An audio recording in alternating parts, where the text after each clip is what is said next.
Let's learn about ganache.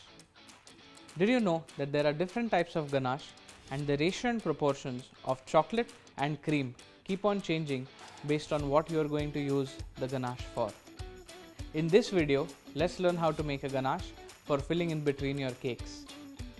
For making our dark chocolate ganache, we have taken 250 grams of cream and 250 grams of chopped dark chocolate. Once the cream starts boiling, pour it over your chopped chocolate. Let it stand for about 30 seconds. Stir the mixture well and make sure there are no remaining lumps of dark chocolate.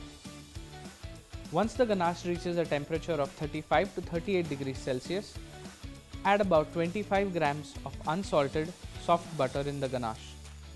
Blend it with a stick blender. The butter adds to the smoothness of the ganache and gives it a natural shine. Blending the ganache also helps to make it stable and helps in setting better. Once blended, let this ganache set overnight and the next day it can be used to layer in your cakes.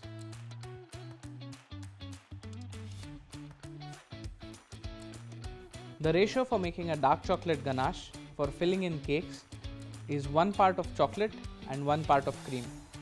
For milk chocolate is 1.5 parts of chocolate and 1 part of cream. And for white chocolate is 2 parts of chocolate and 1 part of cream.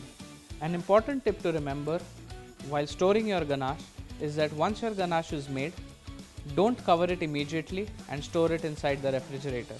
Instead, what you need to do is let the ganache cool down outside, then cover it and store it in a cool place. Even the refrigerator will work.